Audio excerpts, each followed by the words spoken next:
Lockdown আজকে থেকে আবার শুরু হয়েছে 31 মে পর্যন্ত। কেন্দ্রীয় সরকার লকডাউন ঘোষণা করেছেন, চতুর্থ দফা লকডাউন।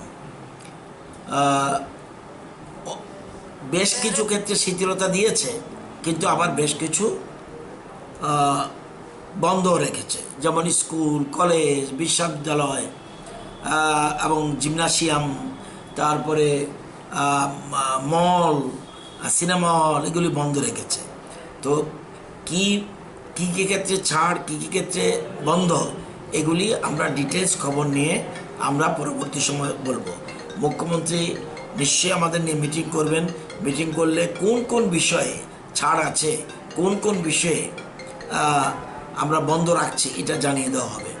তবে একটা কথা বলতে পারি যে এই মহামারীর বিরুদ্ধে আমরা ঐক্যবদ্ধ লড়াই করতে হবে, দলমত নির্বিশেষে লড়াই করতে হবে।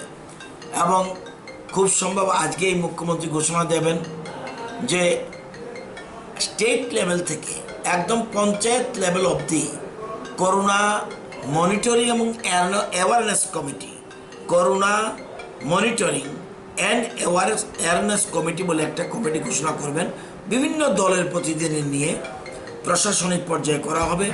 সেখানে যাতে এই যে এত সংখ্যক মানুষ আসছে বহিরাজ্য থেকে, তাদেরকে যেন হোম কোয়ারেন্টাইনে যেন সঠিকভাবে থাকতে পারে, ওই এলাকার, পঞ্চায়েতের এলাকার, ভিলেজ লেভেল এলাকার বা শহরাঞ্চলে আরবান এলাকার ওয়ার্ড ভিত্তিক প্রত্যেক জায়গায় কমিটি থাকবে। কমিটি লক্ষ্য রাখবে, প্রশাসনের পাশাপাশি এই কমিটিও একটা গুরুত্বপূর্ণ ভূমিকা পালন করবে। তো এখান থেকে, এই মহামারী থেকে বাঁচার একটাই পথ, আমরা নিজেদেরকে অপ্রয়োজনে বাড়ির বাইরে না নেওয়া এবং যারা বহিরাজ্য থেকে এসে অবশ্যই 14 দিন কোয়ারেন্টাইনে থাকা এবং পরিবারের সবাই মিলে থাকা, যাতে কোনো মতেই এই সংক্রমণ রোগ ছড়াতে না পারে। অন্য যারা আছেন আশেপাশের লোক, তাদেরকেও বলবো যারা আসছে তারা রোগী নয়, কিন্তু একটা প্রোটোকল অনুযায়ী তাদের রাখতে হয়, সেজন্য রাখা, কিন্তু তাদের সংস্পর্শে যাওয়া উচিত নয় বা ওরাও আসা উচিত নয়, এটা আমি বলবো।